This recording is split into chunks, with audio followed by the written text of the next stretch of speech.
नमस्कार, मैं अशोक कुमार पांडे और स्वागत है आपका TCH लाइव पर। किस्सा कश्मीर का या फिर कश्मीर इन ब्लैक एंड व्हाइट, पूरा कश्मीरी इतिहास कदम दर कदम आपको समझा रहा हूं। जरूरी किताबें भी बता रहा हूं और जरूरी किस्से भी सुना रहा हूं।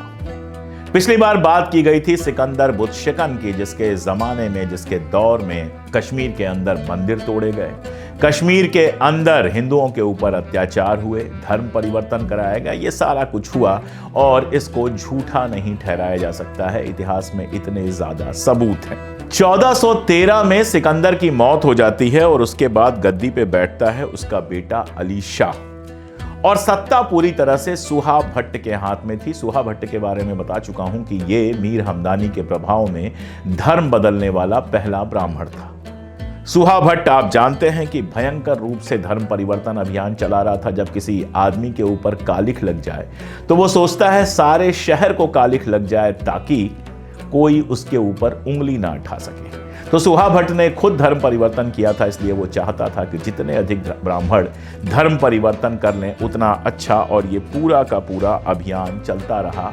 जोना राज यहां तक कहते हैं कि सिकंदर की मौत के बाद सुहा भट्ट जो अभियान चला रहा था वो और ज्यादा खतरनाक हो गया। लेकिन 1417 यानी 4 साल के अंदर सुहा भट्ट की मौत हो गई तपेदिक से, और उसके बाद सत्ता में आता है ज़ैनुल आबदीन। इनफैक्ट सुहा भट्ट उर्फ सैफुद्दीन की मृत्यु के बाद अली शाह ने अपने छोटे भाई शाही खान को मंत्री पद सौंपा था। शाही खान अपने पिता को पसंद नहीं करता था, उनके खिलाफ विद्रोह कर चुका था और अपनी उदार छवि के कारण जनता में काफी लोकप्रिय था। लंबी कहानी है, दोनों भाइयों में जबरदस्त संघर्ष हुआ, लेकिन फाइनली शाही खान कश्मीर की गद्दी पर बैठने में कामयाब हुआ। यही शाही खान इतिहास में ज़ैनुल आबदीन के नाम से जाना जाता है, जिसको कश्मीर में बडशाह यानी कि महान शासक कहा जाता है। पंडित आनंद कौल, अंग्रेजी में कश्मीरी पंडितों के बारे में लिखने वाले, कश्मीरी पंडितों पर किताब लिखने वाले आनंद कौल बमजाई पहले कश्मीरी पंडित हैं। उन्होंने अपनी किताब कश्मीरी पंडित में ज़ैनुल आबदीन के बारे में लिखा है। उसने व्यापक और सहिष्णु दृष्टिकोण पाया था और मानवता के कल्याण के भाव से संचालित होकर उसने समदर्शिता और न्याय से इस प्रकार राज्य किया और जनता की भौतिक समृद्धि को बढ़ाने के लिए ऐसी कोशिशें की कि कोई उसकी तारीफ किए बिना नहीं रह सकता। अगर कश्मीर के इतिहास में कोई एक बादशाह, कोई एक सुल्तान ऐसा है जिसकी कहीं मैंने बुराई नहीं पढ़ी है, न हिंदू लेखकों से, न मुस्लिम लेखकों से, न इंटरनेशनल लेखकों से, किसी से मैंने अगर किसी एक आदमी की बुराई नहीं पढ़ी है, तो वो है सुल्तान ज़ैनुल आबदीन। अब आप देखिए क्या मजेदार संयोग होता है कि बाप सिकंदर बुतशिकन, मंदिरों को तोड़वाने वाला, जिसकी बुराइयों से किताबें भरी पड़ी हैं, और बेटा ज़ैनुल आबदीन, दोबारा कश्मीर के अंदर शांति स्थापित करने वाला, सभी धर्मों के प्रति सहिष्णु रवैया अपनाने वाला शासक, जिसके लिए हर तरफ तारीफ ही तारीफ भरी है। ज़ैनुल आबदीन लगभग 50 साल तक कश्मीर की गद्दी पर रहा। शाहमीर के खानदान में इतने लंबे वक्त तक गद्दी पर रहने वाला वो इकलौता सुल्तान है। उसके अलावा जो लोग हैं वो इतने ज्यादा दिनों तक गद्दी पर बैठे नहीं रह पाए। जो कुछ बदला ज़ैनुल आबदीन के वक्त में, उसने कश्मीर का पूरा इतिहास बदल के रख दिया। जिन लोगों का जबरदस्ती धर्म परिवर्तन कराया गया था, उसने उनको खुली छूट दी कि वो इस्लाम छोड़कर अपने धर्म में चले जाएं। तो ज़ैनुल आबदीन एक ऐसा बादशाह था जिसके समय में रिवर्स धर्म परिवर्तन हुआ, यानी जिन लोगों को जबरदस्ती मुसलमान बना दिया गया था, उनमें से बहुत सारे लोग फिर से अपने धर्म में वापस लौट आए। उसने बचपन से ही कभी सुहा भट्ट या अपने बाप की नीतियों को पसंद नहीं किया था। जनता के बीच में उसकी हमेशा से ये छवि थी कि ये लड़का जो है वो कट्टर नहीं है, ये लड़का सबको साथ लेकर चलना चाहता है।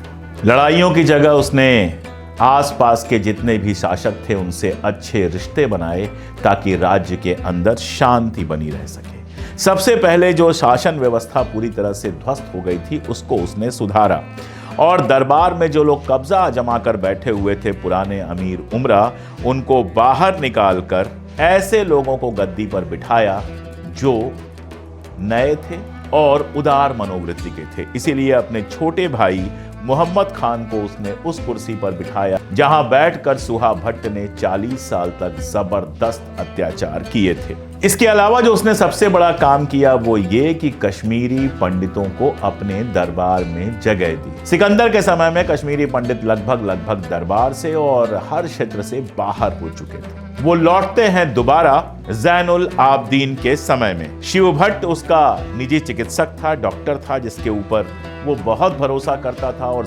जरूरी मुद्दों पर सलाह लिया करता था। कर्पूर भट्ट थे, वो भी चिकित्सक थे और उसके बहुत करीबी थे। श्रिया भट्ट थे जो न्याय सभा के अधीक्षक थे, डायरेक्टर थे, वो सुपरिटेंडेंट थे जो न्याय सभा थी उसके, जिसकी सलाह पर उन्होंने जैनुल आबदीन ने हिंदुओं के ऊपर जो जजिया कर लगा था उसको हटा दिया। जोना राजा ने लिखा है, जोना राजा के बारे में मैं कई बार बता चुका हूं कि कल्हड़ के बाद राज तरंगिणी लिखने वाले जोना राजा हैं। उन्होंने लिखा है कि जब श्रिया भट्ट की मौत हुई तो सुल्तान ने बहुत सारा धन दान में दिया और कई दिनों तक शोक मनाया। उसके अलावा इसके दरबार में बौद्ध तिलकाचार्य थे जो बौद्ध थे, ब्राह्मण सिंघा थे और रूप्य भट्ट थे और इस तरह के तमाम गैर मुस्लिम उसके दरबार में थे। उसने एक और काम किया। फारसी उस समय भाषा बन चुकी थी और उसने कहा कि जो कश्मीरी पंडित दरबार में काम करना चाहता है उसको फारसी सीखनी पड़ेगी। अब ये तो है, आज भी अगर आप ऊंचे पदों पे जाना चाहते हैं तो आपको अंग्रेजी पढ़नी पड़ती है। उस समय फारसी राजभाषा थी तो फारसी पढ़नी पड़ती। इसके चलते कश्मीरी पंडितों में दो फाड़ हुए, दो हिस्से हुए, दो भागों में बट गए कश्मीरी पंडित। ये कोई निगेटिव बटना नहीं है, ये बट गए। पहले ग्रुप को कहा गया गोर, ये बना हुआ है गुरु शब्द से। गोर ब्राह्मण उनको कहा गया जिन्होंने संस्कृत की शिक्षा ही जारी रखी और पूजा पुरोहित ये सारा जो काम है वो करते रहे। और दूसरे कहे गए कारकून ब्राह्मण, ये वो ब्राह्मण थे जिन्होंने फारसी सीखी और दरबार में नौकरियां पाई। कारकून ब्राह्मण समय के साथ साथ ऊंचे पायदान पे चले गए और गौर ब्राह्मण निचले पायदान पे चले गए। कारण ये था कि कारकून जो ब्राह्मण थे वो ज्यादातर कहां रहते थे? श्रीनगर में रहते थे, क्योंकि दरबार वहीं था जहां उनको नौकरी करनी होती थी। जबकि गौर ब्राह्मण गांवों में रहते थे जहां से वो पूजा पाठ कराया करते थे, मंदिरों की देखरेख करते थे और जब कारकून ब्राह्मणों को जरूरत पड़ती थी तो उनके यहाँ आके भी पूजा पाठ, शादी ब्याह वगैरह में अपनी भूमिका निभाते थे। तो कश्मीर में एक नए वर्ग का उदय होता है जिसको कारकून ब्राह्मण कहा गया, जो फारसी में जबरदस्त विद्वान था।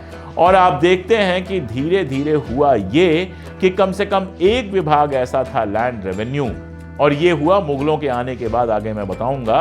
लैंड रेवेन्यू डिपार्टमेंट पर कश्मीरी पंडितों का पूरा कब्जा हो गया और ये कब्जा लंबे समय तक बना रहा, यहां तक कि अंग्रेजी राज आने पर जब डोगरा शासन आता है उस समय भी उनका ही कब्जा वहां बना हुआ था। कोई योग्य कैंडिडेट नहीं मिला तो सुल्तान ने मुख्य न्यायाधीश का, चीफ जस्टिस का पद अपने पास रखा और जैनुल आबदीन के न्याय की चर्चा आज भी होती है। किस्सा सुनाया जाता है कि एक बार दो महिलाएं पहुंची और एक महिला ने कहा कि दूसरी महिला ने उसके बच्चे की हत्या कर दी। अब दोनों तरफ से सवाल जवाब होते रहे, लेकिन सुल्तान या सभा जो थी, न्याय सभा थी, किसी निर्णय पर पहुंच नहीं पा रही थी। सुल्तान ने दोनों महिलाओं से कहा कि अलग अलग अकेले कमरे में बात करेंगे। पहली महिला को कमरे में ले गया और उससे कहा कि अगर तुम सच बोल रही हो तो तुम्हें अपने सारे कपड़े उतारकर बिल्कुल न्यूड होकर राजसभा में जाना पड़ेगा। उस महिला ने कहा कि मेरे लिए मेरा सम्मान बहुत बड़ा है, ठीक है मैं हार मान लेती हूं, लेकिन मैं ये हरकत नहीं करूंगी। दूसरी महिला को जब लेकर गए तो वो महिला तुरंत तैयार हो गई कि अगर कपड़े उतारने से मुझे सही माना जाता है तो मैं कपड़े उतारने के लिए तैयार हूं। सुल्तान ने कहा कि जिस महिला के लिए अपनी इज्जत इतनी प्यारी है कि वो झूठा बनने को भी तैयार है, वो हारने को भी तैयार है, वो महिला झूठ नहीं बोल रही होगी और उस महिला की बात मान ली गई। तो ये एक किस्सा है, कितना सच है कितना झूठ है मैं नहीं जानता हूं, कश्मीर में सुनाया जाता है। लेकिन ये बात तो आम तौर पे कही जाती है कि सुल्तान जैनुल आबदीन के समय में न्याय व्यवस्था बहुत शानदार हो गई और हिंदू मुस्लिम देखे बिना न्याय किया जाना शुरू हुआ। उनकी धार्मिक नीति जो थी वो भी बहुत सहिष्णुता से भरी थी। मैंने आपको एमडी सूफी के बारे में बताया था, जो बड़े इतिहासकार हैं कश्मीर के। उन्होंने तबकात अकबरी का हवाला लिया है और ये कहा है कि सुल्तान ने अपने बाप के जमाने के उन सारे कानूनों को रद्द कर दिया जो हिंदुओं के खिलाफ थे। कशका खींचने पर यानी कि टीका लगाने पर रोक लगी हुई थी, वो रोक हटा दी। जजिया लगता था वो जजिया हटा दिया और उनको पूजा पाठ करने का, अपनी जिंदगी अपने तरीके से चलाने का, इन सब का अधिकार दिया। यह भी कहा जाता है कि कई मंदिर जो उसके बाप ने तोड़ दिए थे उनका पुनर्निर्माण भी करवाया सुल्तान ज़ैनुल आबदीन ने। श्रीनगर में एक रैनावाड़ी इलाका है, अब तो खैर बात अलग है, लेकिन जब कश्मीरी पंडित थे वहां पर तो रैनावाड़ी इलाके में कश्मीरी पंडितों की बड़ी संख्या थी। कहा यह जाता है कि रैनावाड़ी में उसने एक धर्मशाला बनवाई थी जहां पर तीर्थयात्री आकर रुक सकते थे, विश्राम कर सकते थे। हिंदू बच्चों के लिए नई पाठशालाएं खोली गईं और संस्कृत सीखने के लिए छात्रों को वजीफा देकर, छात्रवृत्ति देकर दक्कन और बनारस में भेजा गया। मंदिरों और पाठशालाओं की देख रेख के लिए बाकायदा जागीर दी गई कई गांवों की कि इन गांवों से आप टैक्स वसूलिए और उससे जो पैसा मिलता है उससे मंदिरों और पाठशालाओं की देख रेख कीजिए। इसके साथ एक और बड़ा काम हुआ जो शायद हिंदुस्तान में पहले कभी नहीं हुआ था। शायद क्या, हिंदुस्तान के इतिहास में पहली बार ऐसा हुआ कि उसने बाकायदा एक ट्रांसलेशन ब्यूरो बनाया और उस ट्रांसलेशन ब्यूरो में फारसी की जो किताबें थीं उनका संस्कृत में अनुवाद करवाया और संस्कृत के जो पुराने ग्रंथ हैं जिसमें रामायण, महाभारत और कल्हड़ की राज तरंगिणी भी शामिल है, इन सब का फारसी में अनुवाद कराने की कोशिश की और बहुत सारे संस्कृत के ग्रंथ ज़ैनुल आबदीन के जमाने में फारसी में ट्रांसलेट हुए। अब उसे कश्मीरी पंडित मिल गए थे जो संस्कृत भी जानते थे और फारसी भी सीख ली थी, तो इस तरह का ट्रांसलेशन बहुत आसान था। तो भारतीय उपमहाद्वीप में आप पूरा कह सकते हैं इंडियन सब कॉन्टिनेंट में वो पहला बादशाह था, पहला सुल्तान था जिसके समय में संस्कृत और फारसी के बीच में अनुवाद के लिए बाकायदा एक ब्यूरो खोला गया। कश्मीर के अंदर चैत्र महीने में फूलों का त्योहार बनाने की परंपरा रही थी। दरअसल चैत्र के महीने में वहां पर फूल इतने खिल जाते हैं, आज भी आप कश्मीर जाइए तो ऐसा लगता है कि पूरी घाटी जो है वो बर्फ पिघलने का जब समय होता है तो ऐसा लगता है कि पूरी घाटी जो है वो फूलों की घाटी हो गई है। उस समय उत्सव मनाया जाता था, लेकिन अपनी धर्मांता में सिकंदर ने ये उत्सव बंद कर दिया था। ज़ैनुल आबदीन ने ये उत्सव भी दोबारा शुरू कराया जो धार्मिक सौहार्द का बड़ा प्रतीक बन गया। नाग यात्रा, गण यात्रा और इस तरह के तमाम त्योहार जो कश्मीर में होते थे और बंद करा दिए गए थे, न केवल उनको दोबारा शुरू कराया बल्कि उन त्योहारों में खुद शामिल हुआ, हिंदुओं के साथ शामिल हुआ, बाकी लोगों से जो उसके दरबार के लोग थे उनको भी प्रोत्साहित किया कि मिलजुल कर त्योहार मनाइए। और कश्मीर के अंदर एक धार्मिक सहिष्णुता, एक मिली जुली संस्कृति देखने को मिली ज़ैनुल आबदीन के समय। 50 साल का उसका शासन था और उसमें अगर कोई सबसे बड़ा काम हुआ धार्मिक सहिष्णुता के अलावा तो वो ये हुआ कि राजस्व और कृषि की जो व्यवस्था थी, रेवेन्यू और एग्रीकल्चर की जो व्यवस्था थी, उसको पूरी तरह से सुधारा गया। नए उद्योग और व्यापार शुरू किए गए और कश्मीर में खास तौर पे कलाकारी जो है, जैसे संग तराशी, पत्थर को तराशना, लकड़ी की शिल्पकारी, शीशे की कताई और टेपेस्ट्री जैसी जो चीजें हैं वो ज़ैनुल आबदीन के वक्त में शुरू हुई। समरकंद, बुखारा और कहां से जितने भी बड़े कलाकार थे उनको उसने बुलाया, अपने यहाँ लोगों को ट्रेनिंग दी और कश्मीर को एक हब बना दिया इस तरह की आर्ट का। ज़ैनुल आबदीन की मौत के 75 साल बाद कश्मीर गए थे मिर्जा हैदर दुगलत।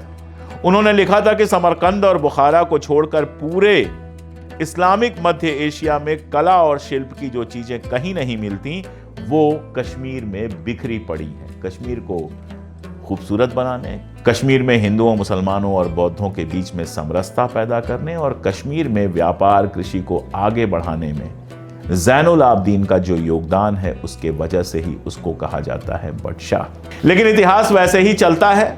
सिकंदर बुतशिकन के बाद आया उसका महान बेटा ज़ैनुल आबदीन, तो फिर इतिहास ने एक बार फिर दोहराया, ज़ैनुल आबदीन के बाद जो शाहमीरी के शासक आए, जो उसका बेटा सत्ता में बैठा, वो अपने बाप नहीं बाबा जैसा था और उसके वक्त से ही शुरू हो गया वो ढलान जिसमें शाहमीरी को खत्म हो जाना था। अगली कड़ियों में उसके बारे में डिटेल में बताऊंगा। आज के लिए इतना ही, शुक्रिया।